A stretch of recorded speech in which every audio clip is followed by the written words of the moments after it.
Google is evil. Mr. Reagan. Hello, everybody. I'm here with the famous or infamous, depending on who you are, Zach Voorhees. Now, you guys might remember Zach from a few years back. He was the notorious Google whistleblower. And Zach is out with a new book. Say hi to everybody, Zach. Hey, how you doing, everyone? This is my new book. That's the new book. It's called Google Leaks, and it's all about him being awesome and being a whistleblower about Google and Google's bias, essentially. Now, we're going to get into what's new. What is new about Google? What's in this new book? It's all very exciting. I know Zach actually from some meetings that I go to, some secret conservative meetings out here in LA. And I've been meaning to have him on the show for a long time because, as you guys well know, YouTube censorship is just atrocious. My channel just gets wrecked. Every single video should be 10 times what it is, but I get something like 20,000 views a video now, which is just weak considering what I used to get. But what did you used to get? For the last couple of years, I've been averaging about 100,000 views per video. Wow. And it's collapsed pretty severely to about 20,000 views per video.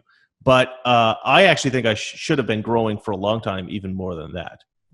But before we get into it, we're going to talk about why Zach's famous. What was the first thing Zach blew up at Google?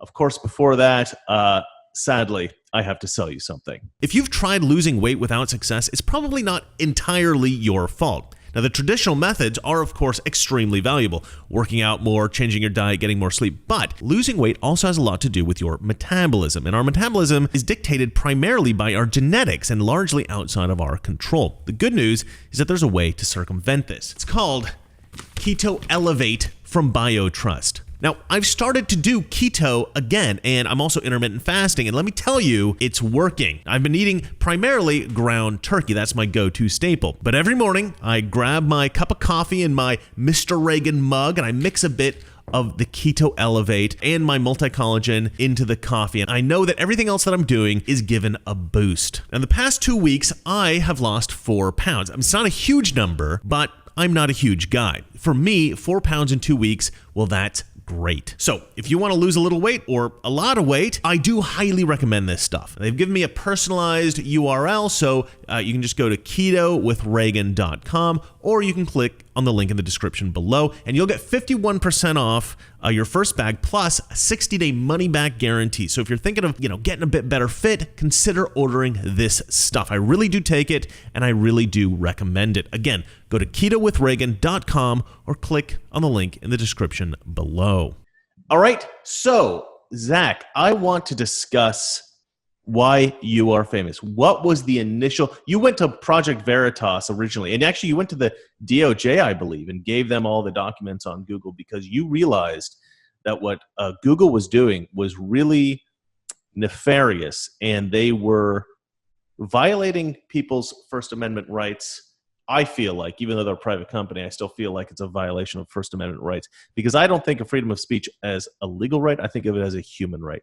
So tell me what you broke in that initial exposure of Google. Yeah, well, Chris, thank you for having me on the show. It's really good to be here. Basically my experience at Google is that I saw them go from a libertarian style organization that was everything that's good about corporatism to just everything that's absolutely bad about corporatism, unelected bureaucracy coming up there, deciding how culture is going to run, shaping and molding the information landscape according to their corporate values. Like this, their corporate value was supposed to be, their motto is, don't be evil, right?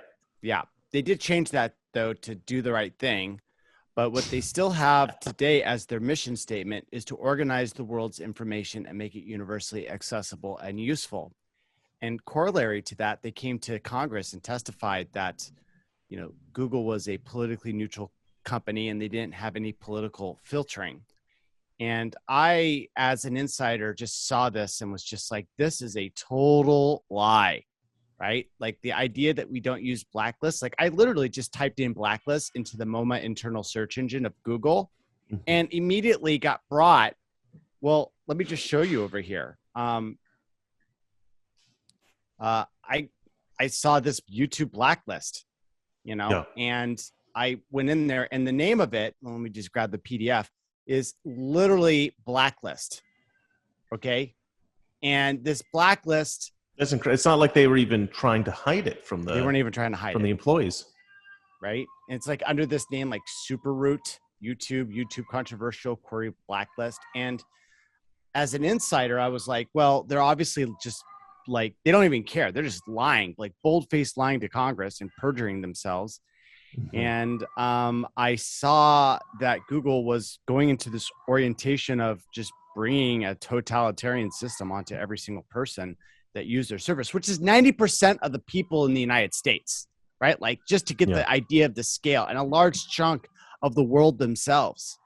Yeah. And as someone that believed in the corporate values of the company, back in 2008, it was just heartbreaking to see this company. And I kept on being in denial. I was like, well, they're going to turn it around. They're going to turn it around. They're not going to go past this line of craziness. But every single time that I put a line down, Google crossed it, just blew right past it like it wasn't even there. And I remember when this all broke. And I also remember there was a video that leaked of, I don't remember who it was over at Google, but they were presenting to Google employees their case for not letting something like Trump winning the 2016 election ever happen again. You remember that? Yeah. Yeah. Absolutely. And now, so quick question, because you broke this story and you exposed Google and all this kind of stuff, and you gave your stuff to the DOJ, has there been any consequences at all for Google for this kind of bias and perjuring themselves? There was a bunch of investigations that were opened up under Trump, 52 attorney generals. So that includes like pretty much every single state in the 2 territories got together and pursued antitrust violations on Google. And I was like, yay, this is actually materialized into something. And then there was recently like a setback in that case. I'm not familiar with the details of it, but it looks like Google may get away with a lot of what they've done with the censorship. And what's interesting is that even though they're in violation of Section 230, they're really not trying to even make the Section 230 argument anymore. They're trying to say it's a free speech thing. Yeah. And that's, it's really interesting.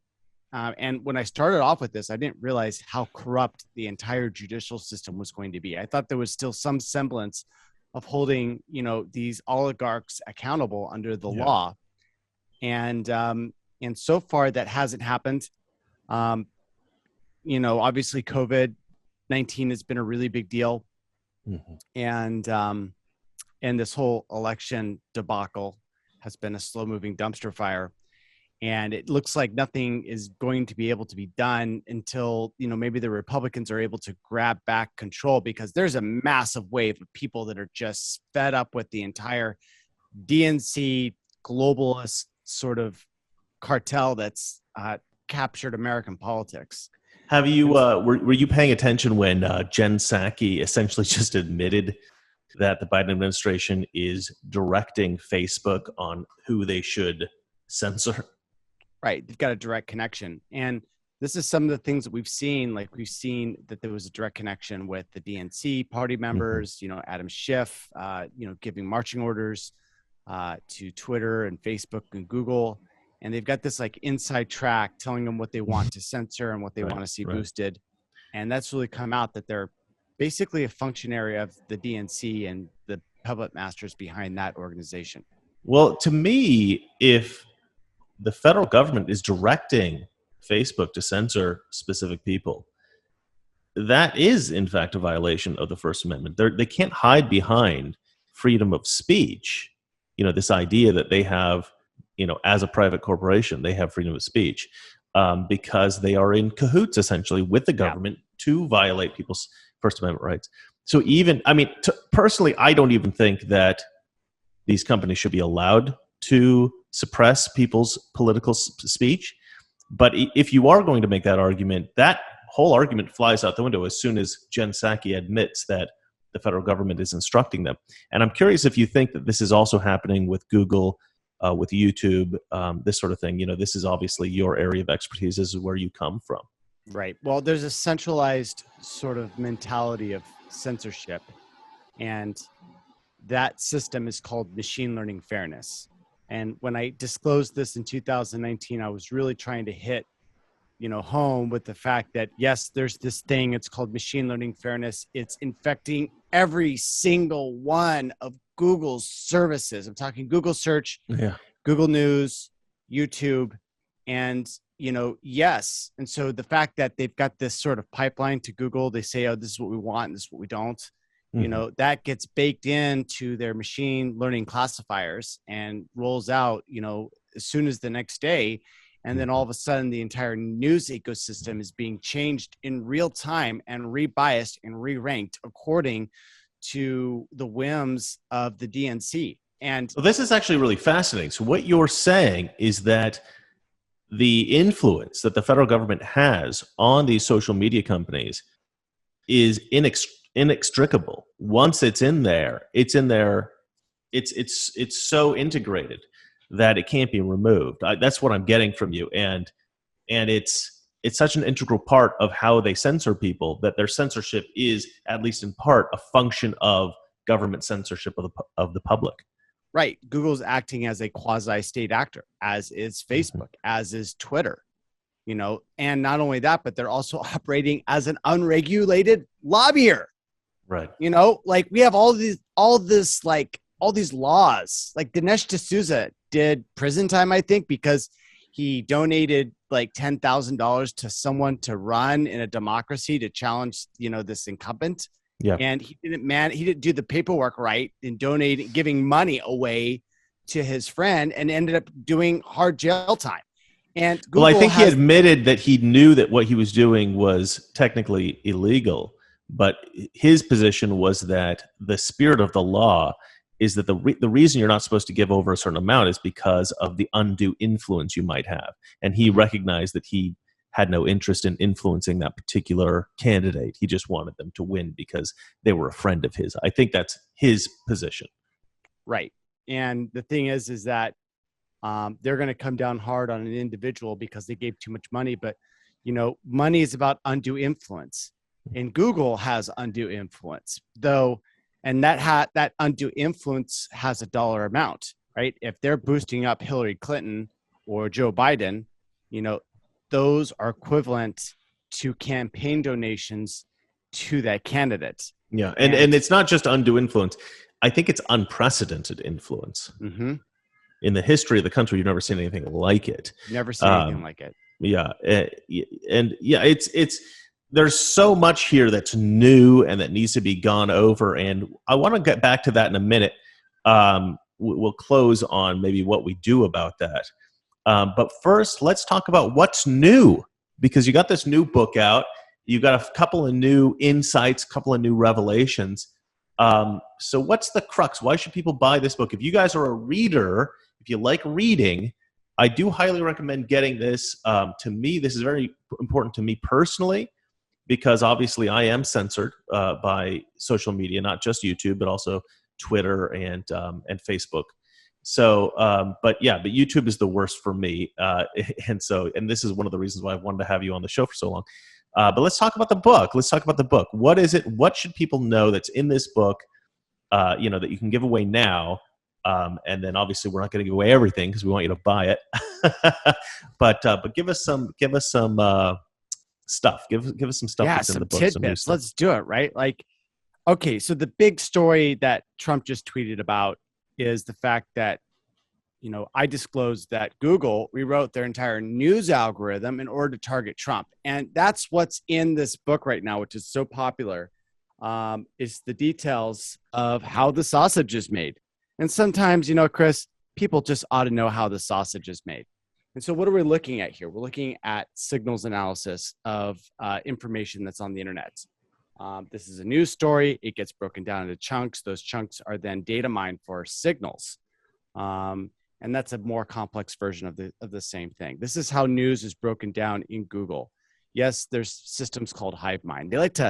Google likes to name their things like Borg and hive mind and Yeah, Muppet I'm thinking leaves. like it's like they want to be a Bond villain.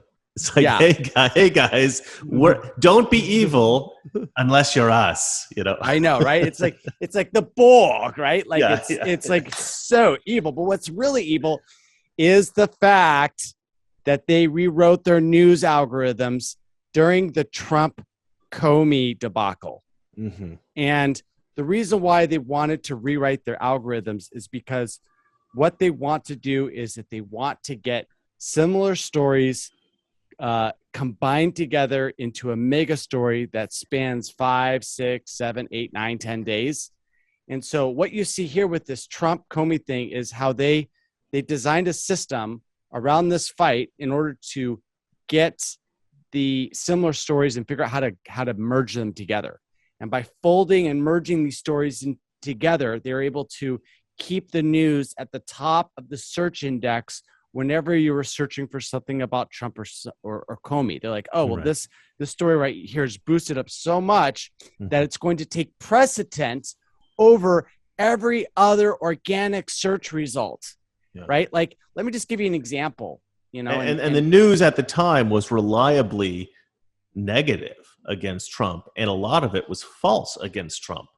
But it didn't matter. They wanted those news stories, those false, misleading, negative news stories about Trump. They wanted that at the top of every search result. That's what you're saying. Yes, and let me give you an example. Right? Like, if there's like this whole like Trump kids in cages sort of thing, and then people were pointing out, no, actually those pictures were from Obama.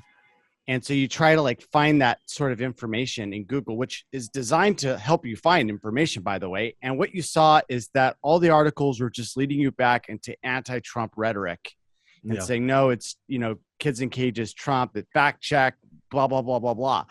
And no matter what the news cycle was, even if it was really damaging for the deep state, you would just see articles that were constructed so that they would redirect users back into anti-Trump sentiment and hijack what it was, the information that they were searching for.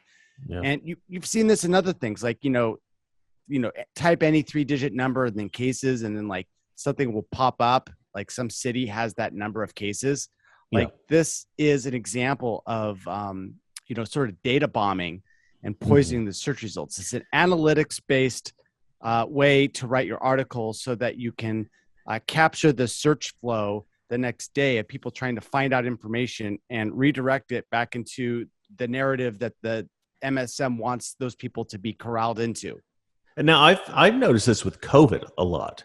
Mm-hmm. If you look up anything that contradicts the mainstream media's narrative on COVID, you will be directed to the mainstream media's narrative on COVID. So like if I look up the term masks don't work, right? And there's plenty of studies that show a sort of a lack of ability for surgical masks to restrict the transmission or inhibit the transmission of viruses, right? Because surgical masks were intended to inhibit the transmission of bacteria, not viruses.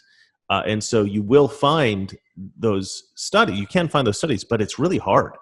Yeah. And you can find articles talking about those studies, but it's really hard. And if you get into an argument, and this is one thing that I found that we used to be able to say, Google it. You know what? We're in an argument. Let's Google it. Yeah. We can't really do that anymore. No. Because if we're in an argument, we say, Google it.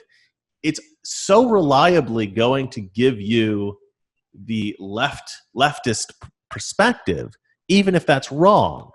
And I always have to tell people, look, you have to dig a lot deeper than just Googling it now. It used to be Google it. Now you can't. And I think that what you're talking about here in this book really explains that.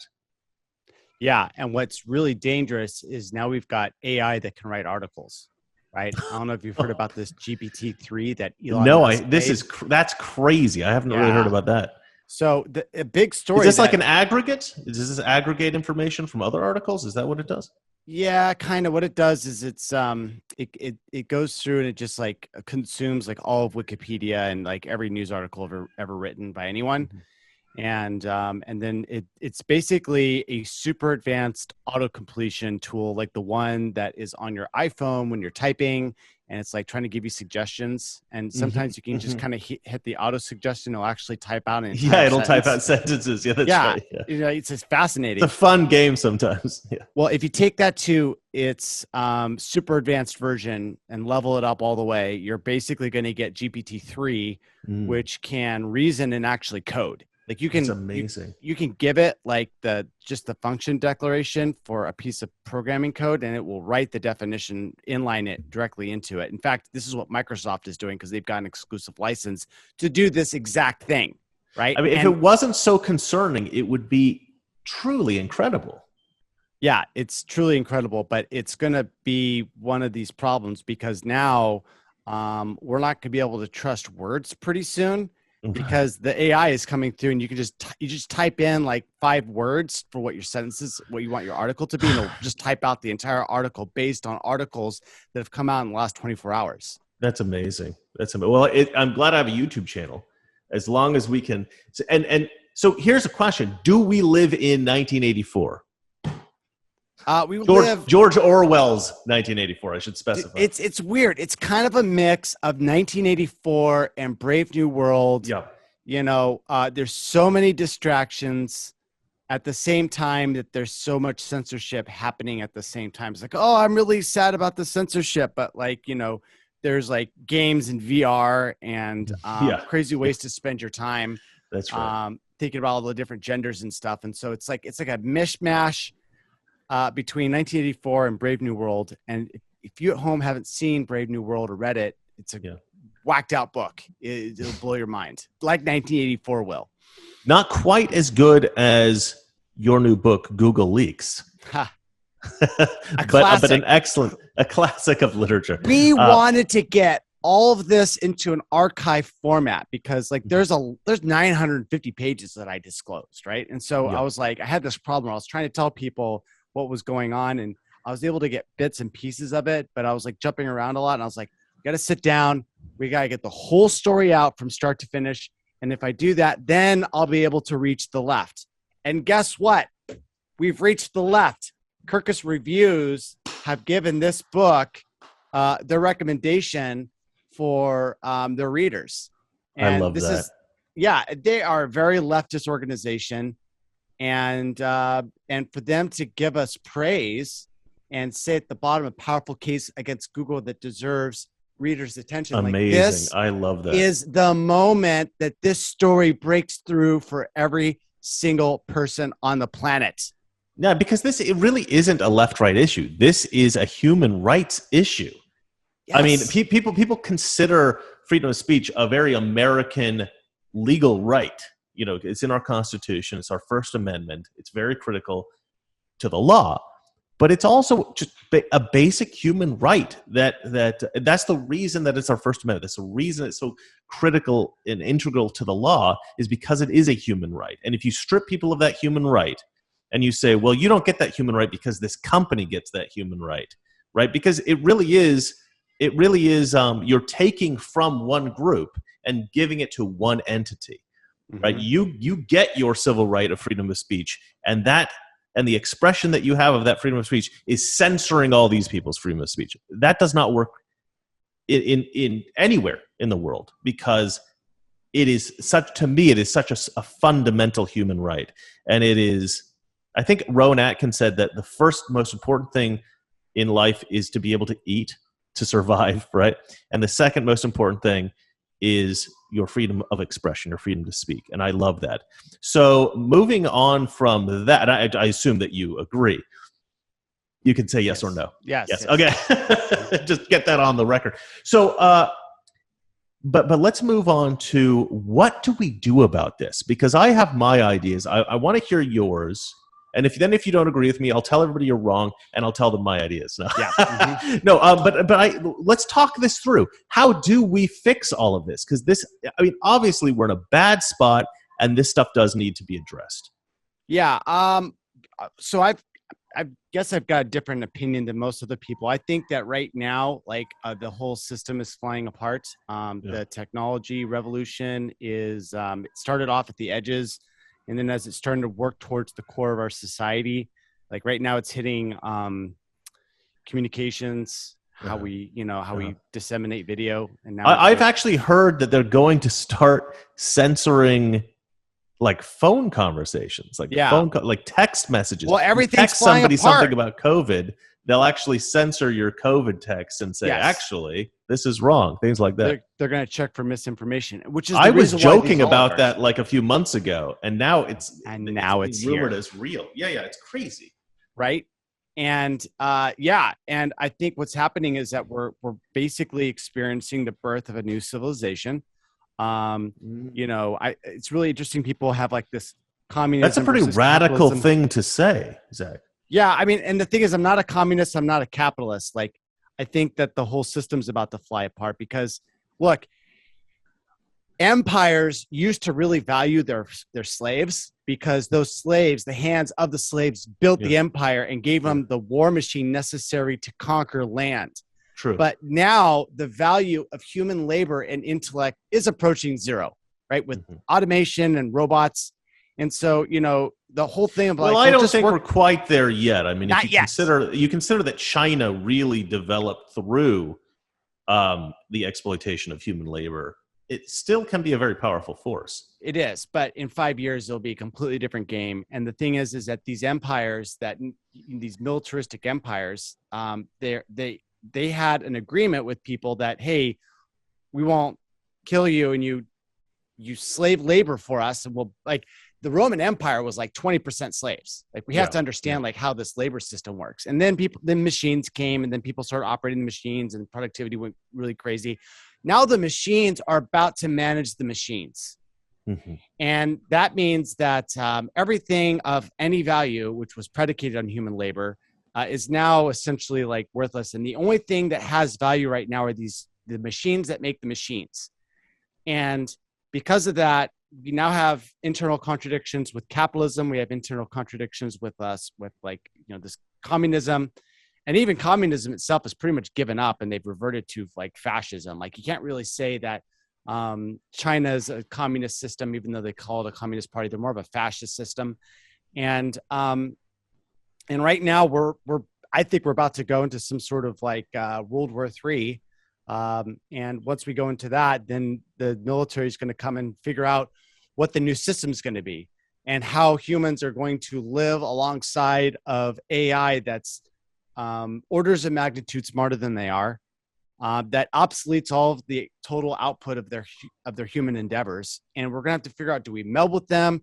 Do we go into a welfare state?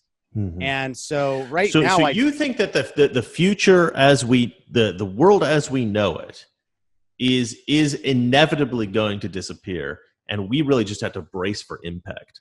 Yeah, that's exactly it. We got to brace for impact, and we got to hold on for dear life. And whatever games these elites are going to play, because they obviously have an agenda, we need to sort of sit back, take a breather, and say, they want to do something. They want to bring the whole world into the next, century and have this rebirth of civilization with this AI. And we need to chill out a little bit and not get too emotionally involved and say, okay, what's going to happen right now is going to happen.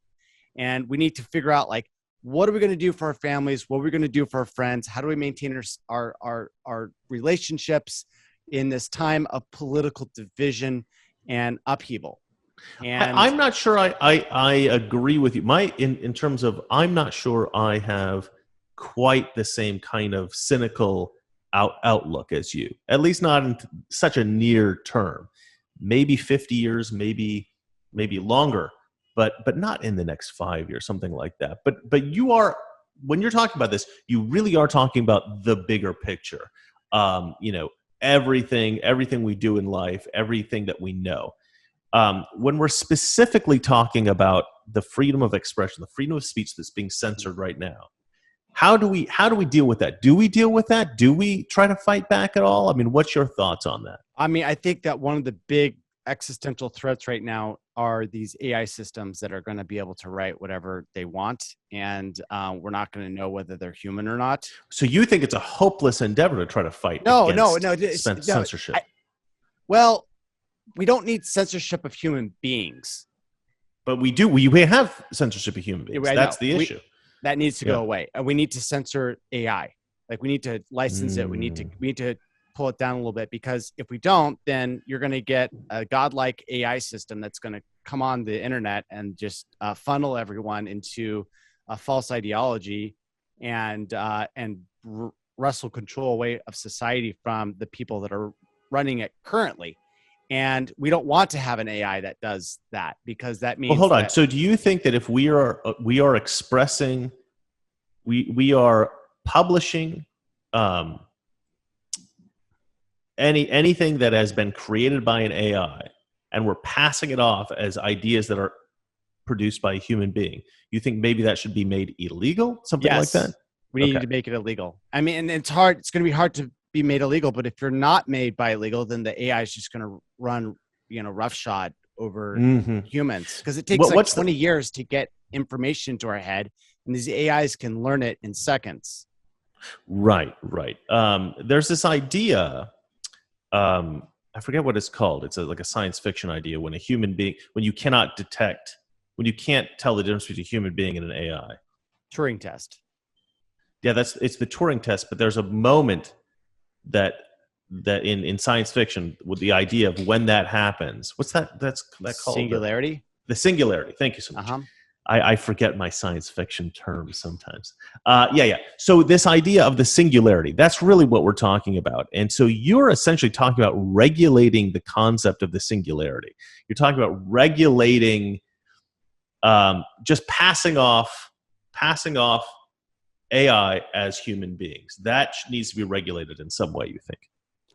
Yeah, but it's more extreme than that. I think that with the disruption that's going to come, you're not going to be able to just regulate it with laws, because AI is moving too fast. You pretty much need at some point kind of a military reset. Like they need to seize the means of production of this AI. I think that's what's eventually going to happen. Given a decade, they're just going to seize it and they're going to control it. And then after the disruption, kind of like the invention of the Gutenberg printing press, like that led to like a whole 30-year war, right? And that's essentially what I believe is going to happen with this, AI information revolution is, it's going to end up in some sort of war, and the military is going to have to stabilize things for a while. And then once they stabilize it, then they'll figure out how the civilian government will look, post Fourth Industrial Revolution. Well, I disagree with you about the military or the government seizing control of any means of production. I'm very much against giving any more control than is absolutely necessary to the government. I'm very much a small government guy. But let's look at my solution, my sort of short-term Band-Aid solution to what's going on right now. This kind of stuff you're exposing at Google. I believe that we absolutely, because a lot of people are saying, well, let's break up the big tech companies. I don't think that's going to be effective. I don't think it's going to help anything. I think we need to regulate them. To me, the regulation is very, very simple. You cannot censor people's speech, and there needs to be a particular emphasis on the censorship of political speech. If political speech is censored, I think there needs to be some kind of consequence to these companies. They need to not be allowed to censor people. I mean, the idea that every major social media company has banned a sitting president, no longer sitting president, but you know what I mean? Like he's now a former president, but he was a sitting president when the ban took effect.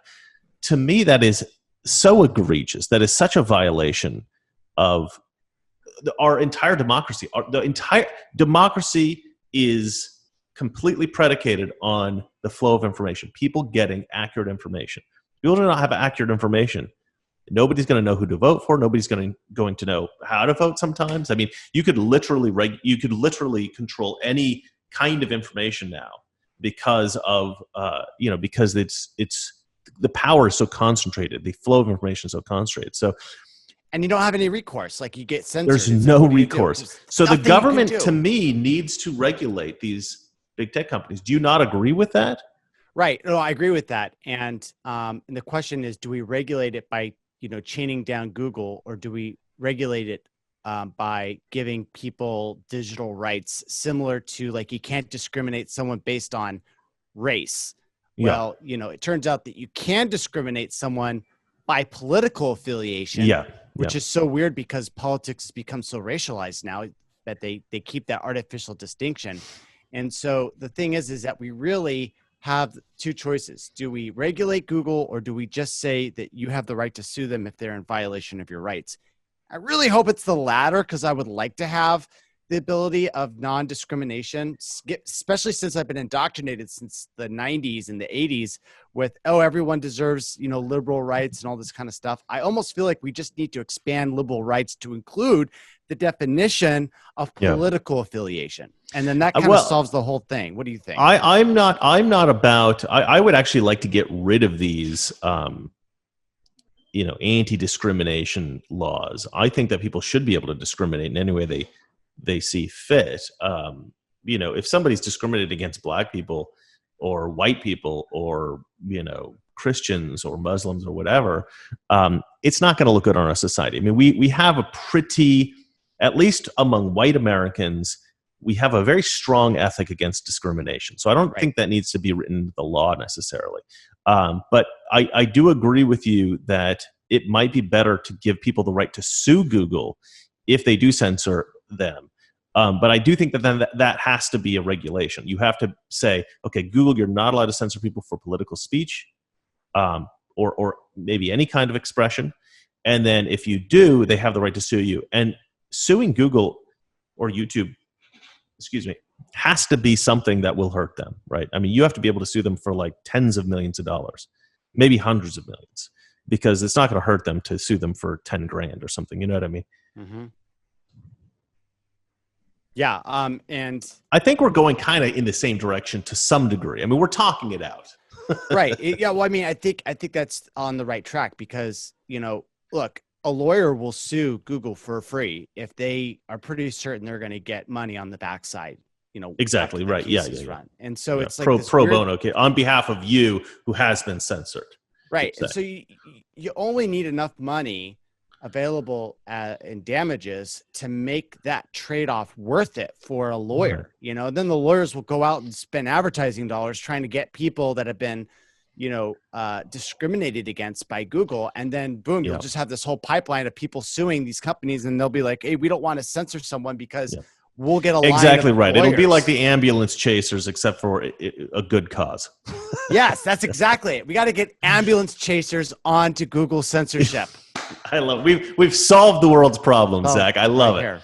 It just took an hour. All right, brother. Well, it was great talking to you. Thanks for finally coming on the show. I know we've talked about it for ages, and good to finally have you on here. Always love talking to you, and I'm sure I'll see you at another one of these events we have here in California, because even though maybe we're not completely politically aligned, we have a lot of the same values in terms of free expression, do the right thing, and I love the fact that you were a whistleblower. I think a true whistleblower that really did a lot of good, at least in exposing Google. If there isn't any legal consequences or something like that, it's really quite tragic as far as I'm concerned. But I do think that this pushes us toward some kind of resolution, somewhere where we need to be. So again, thank you for blowing the whistle.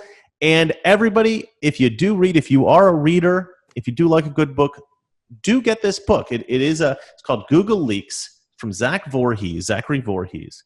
And you can find it. Where can you find it, Zach? Do you have a website? GoogleLeaksBook.com, right up there. As you can see, you can actually read get a little preview of the book itself before trying and buying. And then if you want to buy it, it's available at Amazon. Getting pretty good reviews right now. We just released last week, and we're really happy with the way things are going. People love the book. My God, the reviews that are coming in are just really great. And I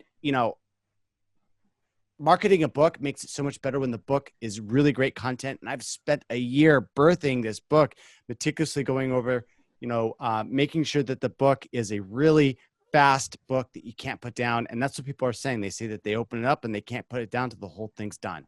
That's great, man. And it took you a lot longer to write the book than that, because you have all this history before actually sitting down and writing the book. That set the I knew one day it for was that. going to be a book, though, because I was living this thing, and I was like, dude, this is like something out of a movie. So let's, and now here we are. So it should be a movie. It really should be a movie. Google Leaks, everybody. Go ahead and get it. All right. Well, that's it for us. Thanks again, Zach. And remember, ladies and gentlemen, it's not that our liberal friends are ignorant. It's just they know so much. That is not so. All right. Love it. It's a quote from Reagan. Reagan. I always end with that. All right. Good night. This is the specter our well-meaning liberal friends refuse to face, that their policy of accommodation is appeasement. If we continue to accommodate, continue to back and retreat, therein lies the road to war.